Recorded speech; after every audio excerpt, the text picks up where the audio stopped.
Hello and welcome to ILTV's Evening Update. I'm Aaron Porras here with the latest news from Israel.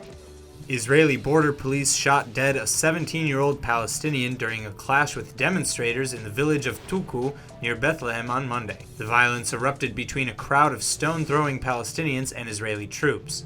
An Israeli military spokeswoman said hundreds of rioters hurled rocks at the security forces in the area, and that due to the extent of the violence, border police fired .22 caliber rounds toward a main violent instigator, resulting in his death. The army added that live fire was opened at the soldiers and improvised explosive devices were thrown at them. The Palestinian Red Crescent said the dead youth, Qusay Hassan al-Amul, was hit by 3 bullets in his upper body. It was also reported that 4 people were wounded in the incident.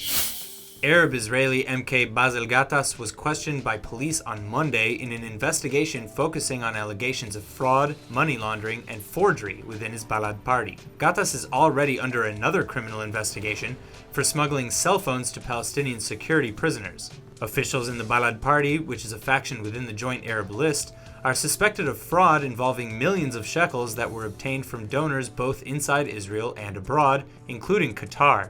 Some of the money is thought to have been smuggled into Israel, and the origins of the funds were hidden by Balad functionaries.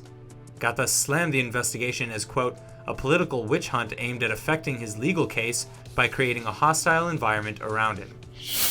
The number of children living below the poverty line in Israel has quadrupled over the past 3 decades, according to a report released on Monday warning that child allowance cuts means more families are unable to escape poverty. The report by the National Council for the Child said the poverty rate among children was 30.3% in 2015, the highest rate among developed countries.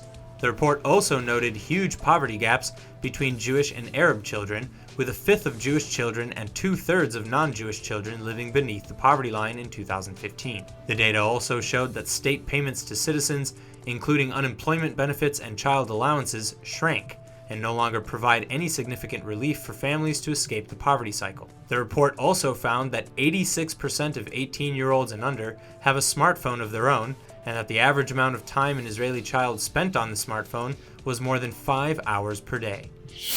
Regional Cooperation Minister Tzachi Hanegbi says the presidency of Donald Trump offers the Israelis and Palestinians an opportunity for a fresh start after years of pressure on Israel from the Obama administration that pushed the Palestinians to more extreme positions. Speaking at a press briefing organized by the Israel Project, Hanegbi says he hopes the shift with Trump will bring a more practical Palestinian approach that allows for the Palestinians to return to peace negotiations with more realistic expectations.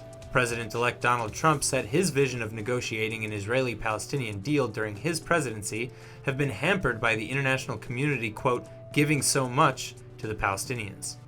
Trump added that the UN Security Council Resolution 2334 that passed last month condemning Israeli settlements would only serve to harden Palestinians' ideological positions in future peace talks.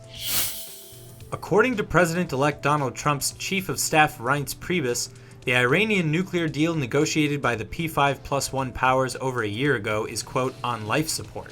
Speaking to ABC News, Priebus said, we all know that President-elect Trump doesn't like the Iran deal, thinks it's a terrible document, thinks it will create a nuclear arms race in the Middle East, which it already is beginning to do. Incoming Secretary of Defense General James Mattis reflected these same views during his Senate confirmation hearing, calling the deal, quote, an imperfect arms control agreement. The Iranian JCPOA nuclear agreement is indeed seen by many in the Israeli government and around the world as a complete failure, as Iran has continued progressing its ballistic missile testing, has continued supporting terror organizations worldwide, has yet to allow the IAEA probe of high-profile Iranian sites, and has continued pursuing nuclear weapons. That's all for now. Stay tuned on ILTV.tv for our main daily broadcast playing after this. I'm Aaron Porras, and see you next time with our morning briefing from Israel at 8 a.m. Eastern Time.